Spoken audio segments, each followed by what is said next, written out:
bienvenue dans le journal Coffin Info de l'ensemble paroissial de la Croix-Rousse. Alors dans ce journal, vous retrouverez des informations sur la vie paroissiale, des petits reportages sur les acteurs qui marquent la vie en ce temps de confinement et tout autre sujet en fonction de l'actualité du moment. Je suis en compagnie du père Laurent Julien de Pomerol, curé de l'ensemble paroissial de la Croix-Rousse. Bonjour. Bonjour. Alors, la vie de l'Église a considérablement changé depuis le début du confinement. Cela fait maintenant un peu plus d'un mois. Qu'est-ce qui a changé dans la vie paroissiale? On peut dire que le jour du 15 mars, ça a été un grand vide. Les églises, d'une certaine manière, se sont vidées. Alors, bien sûr qu'il a toujours été possible aux uns et aux autres de venir s'y rendre pour prier personnellement, mais plus aucun rassemblement. Les maisons se sont vidées avec plus aucune réunion possible. Tous ceux qui travaillent ont quitté leur poste et ont été contraints de rentrer chez eux. On peut dire aussi que les emplois du temps se sont vidés. Il y avait énormément de choses parce que nous étions pendant le temps du carême et donc avec des activités tous les jours pratiquement, des rendez-vous fixes toutes les semaines, et tout cela a littéralement fondu en quelques heures.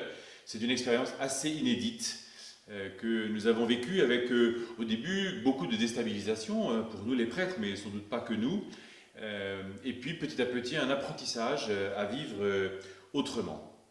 De fait, nous avons appris un nouveau mode de vie de l'Église, avec l'idée de prendre soin les uns des autres, de garder autant que possible du lien, alors que précisément il nous était demandé de les rompre pour des raisons sanitaires que on comprend très bien. Alors c'est là qu'évidemment la vidéo, Internet, tout ce qui touche aux émissions radio et à la télévision a pris une toute autre ampleur. Dans cet esprit-là, nous avons créé les premières vidéos Covid Carême pour essayer de garder le lien. C'est vrai qu'on voyait beaucoup, ici et là, des directs sur Facebook, sur les chaînes YouTube. Au début, j'étais assez réticent, peut-être que parce que ce que je voyais était techniquement un petit peu délicat, en tout cas très inégal, avec des choses extrêmement professionnelles sur les grandes chaînes très habituées, comme la messe du dimanche sur France Télévisions, ou encore la chaîne KTO, ou que sais-je. Et puis des choses de plus artisanales, et peut-être que je ne voulais pas... Voilà, cet écart était tel que je ne savais pas très bien comment nous situer. Alors nous avons gardé ces vidéos avec un petit commentaire du dimanche, et puis j'ai voulu donner au bout d'un moment une petite note d'espérance avec le témoignage des étudiants qui nous invitaient à la prière ou étaient des témoins de belles choses. Et puis est arrivée la Semaine Sainte, avec cette perspective qui nous semblait impossible, celle de vivre la Semaine Sainte sans assemblée. Une chose très étonnante. Lorsque j'ai vu cela pour la première fois, c'est lorsque à Rome, et à cause de l'Italie, il a été annoncé que les célébrations de la Semaine Sainte seraient sans public, sans assemblée. Et je lui dis, il ne manquerait plus que ça nous arrive. Eh bien, ça nous est arrivé. Dire que ça a été un moment agréable, non, certainement pas. Ce fut très difficile à vivre. Mais néanmoins, nous l'avons bien vécu. Et il y a eu beaucoup de liens, par téléphone, par Internet, par les emails ou que sais-je. Mais tout ceci ne suffit pas à décrire tout ce que nous avons vécu, parce que finalement, cela a contribué très fortement à accentuer l'isolement. Je pense en particulier aux maisons de retraite, aux EHPAD, dans lesquelles il n'était plus du tout possible d'aller déjà depuis longtemps. Et j'ai beaucoup pensé et prié pour toutes ces personnes âgées qui, du jour au lendemain, se sont vues dépossédées de toute visite, de toute célébration, et complètement pris dans un système pour leur sécurité, bien sûr, mais auquel ils n'étaient pas du tout habitués et qu'ils n'attendaient pas. Ils n'avaient pas été préparés à cela. Et puis, je trouve qu'il y a eu aussi, parce que les rues se sont vidées, eh bien, un soin particulier à apporter à toutes les personnes qui sont dans la rue. Alors, tout le monde s'y est mis. On peut dire que les pouvoirs publics, nous aussi, et tout le monde s'est mis à prendre soin de toutes celles et ceux qui sont dans la rue. J'ai reçu je ne sais combien de messages qui me signalaient telle personne sans abri qui se trouve à tel endroit. Et donc, nous sommes allés à plusieurs distribuer nos tickets de solidarité pour permettre à ces personnes-là d'aller faire des courses, en particulier dans les magasins partenaires de notre ensemble paroissial. Il y a d'innombrables témoignages de bonheur quand ces personnes ont reçu ces bons d'achat. Et c'est vrai que je crois que nous avons triplé ou quadruplé probablement la distribution. L'autre aspect qui a marqué fortement la vie paroissiale, c'est évidemment la multiplication considérable des obsèques. Je crois qu'au cimetière de la Croix-Rousse, il y a par jour en moyenne autant d'obsèques qu'il y en avait par semaine. Donc ça dit un peu la perspective, et c'est exactement la même chose ici, avec cette difficulté supplémentaire que bien, pour certaines familles, il n'est pas possible de venir à l'église, donc c'était seulement au cimetière, dans quelque chose de très bref, et quand c'était à l'église, c'était seulement avec un nombre très limité de personnes, une vingtaine. C'est une souffrance terrible pour les familles. Nous aurons sans doute à imaginer des propositions pour l'avenir. Mais ce que je note, c'est que nous avons été présents le mieux que nous pouvions. Sans doute on pouvait faire encore beaucoup mieux, beaucoup plus, en ayant plus d'ingéniosité. Mais je crois que l'essentiel, c'était vraiment de garder ce souci du bien de tous et de la santé du plus grand nombre. Se préserver les uns les autres mutuellement. Ce n'est pas seulement moi qui fais attention à ma santé, c'est chacun qui fait attention à la santé les uns des autres. Alors, on parle beaucoup de l'après-confinement. La date du 11 mai a été évoquée. Quelles sont les perspectives de déconfinement pour, on va dire, l'Église en général et la vie paroissiale en particulier? Oui, c'est le grand sujet. C'est le grand sujet dans le sens où tout le monde en parle. Des pétitions ont circulé, des protestations ont circulé. En fait, elles témoignent d'abord, pour moi, de l'attachement de toutes ces personnes à la vie de l'Église. Et c'est sûr que c'est une bonne chose. Il y a évidemment dans cette privation de toute célébration, que ce soit les messes du dimanche, les messes de semaine, mais finalement aussi les baptêmes, les mariages, les premières communions, tout cela n'aura pas lieu. Et donc c'est évidemment une grande surprise, quelque chose de tout à fait inhabituel. Et donc je comprends les réactions. Ensuite, ces réactions, il faut les peser, parce qu'elles sont à mettre en balance avec l'effort sanitaire qui nous est demandé, parce que moi je veux bien qu'on revienne tout de suite dans les églises, pourquoi pas, en prenant toutes les précautions possibles et imaginables, mais si c'est pour retrouver dans un mois et demi ou dans 6 semaines une deuxième vague encore plus catastrophique, je ne suis pas sûr que ce soit un énorme progrès. En tout cas, il y a un grand débat aujourd'hui sur l'après-confinement, à quelle date nous pourrons réouvrir, dans quelles conditions et comment. Bon, nous suivrons ce qui nous sera proposé, ce que le gouvernement, en négociation avec les évêques de France, pourront nous dire. Mais je pense que c'est peut-être pas le plus important. Le plus important, c'est peut-être qu'est-ce que ce que nous aurons vécu au cours de ces 5, 6, 8, 10, 12, je ne sais pas combien de semaines, qu'est-ce que ce que nous aurons vécu et que nous aurons discerné, que nous aurons relu, analysé, qu'est-ce qui va changer ensuite à la lumière de ces semaines de confinement. Et je crois que ça, c'est sans doute le plus important. Voilà, en gros, en fait, on sait surtout qu'on ne sait pas. Ce qui est sûr, c'est que ça reviendra et qu'il nous faudra sans doute, lorsque nous pourrons réouvrir largement, ce ne sera peut-être pas tout de suite, il nous faudra sans doute fêter cela d'une très belle manière. Et pour moi, une des plus belles fêtes que je perçois, c'est à mon sens une célébration, je ne sais pas quelle en sera la forme, mais celle des baptêmes, Eucharistie et confirmation, des deux, Rodrigue et Marie, qui auraient dû être baptisés à la veillée pascale.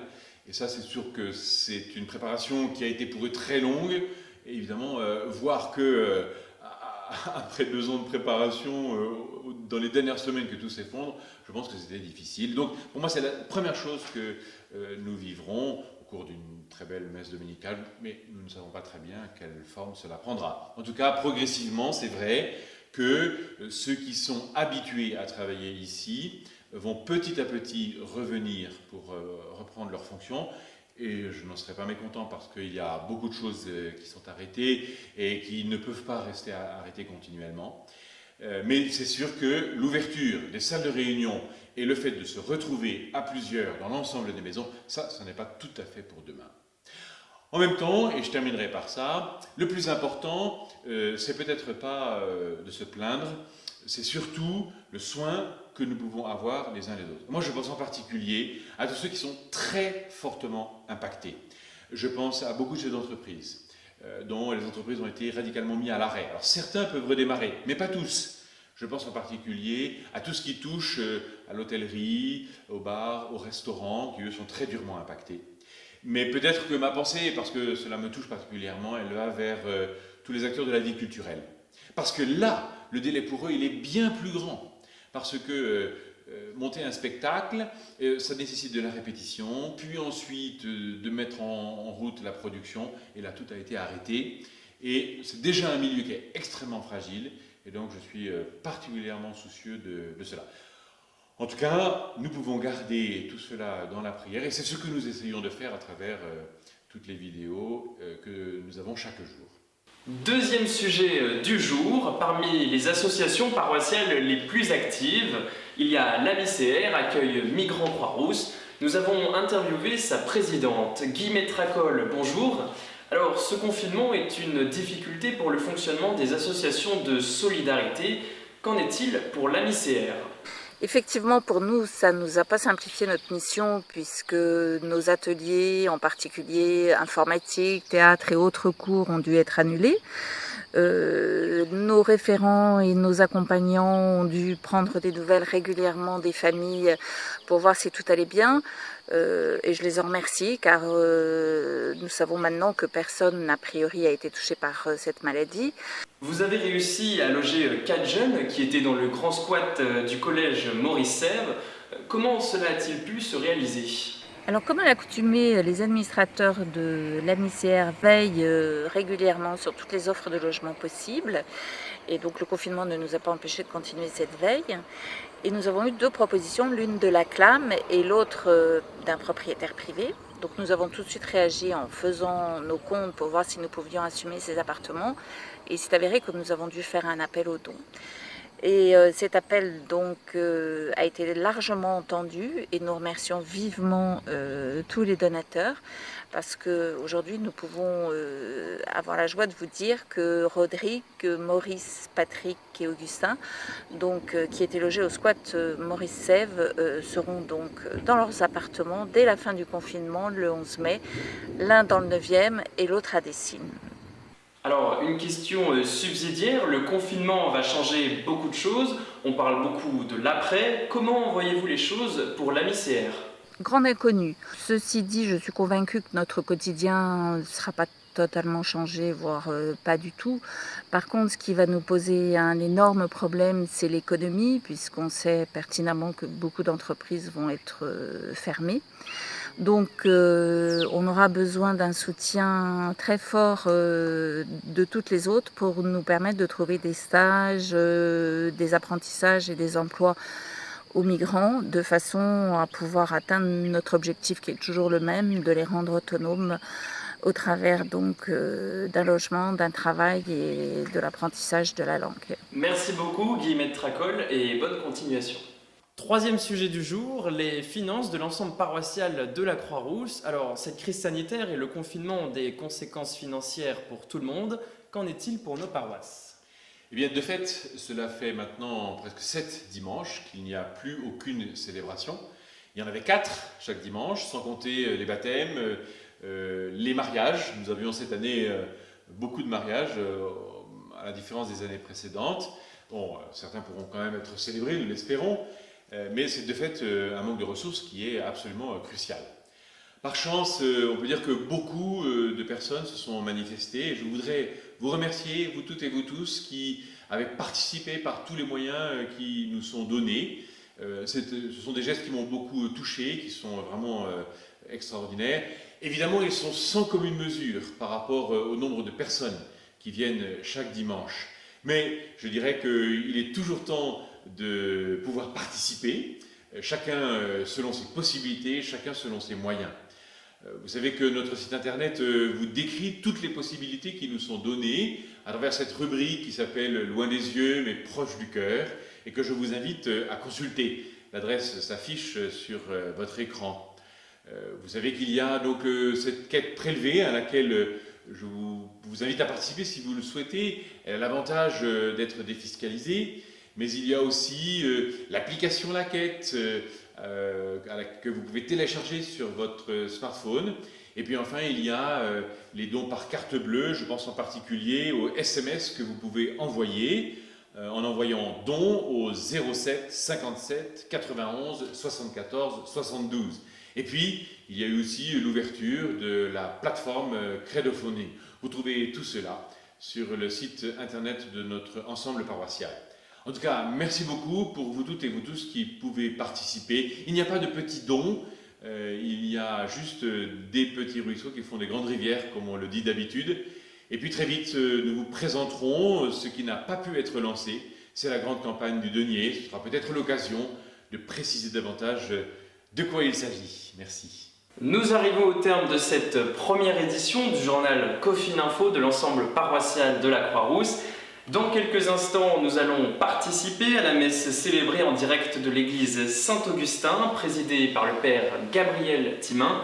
La prédication est assurée par le père Laurent Julien de Pomerol. Quant à moi, j'aurai le plaisir de vous retrouver dimanche prochain. D'ici là, bonne semaine et prenez soin de vous.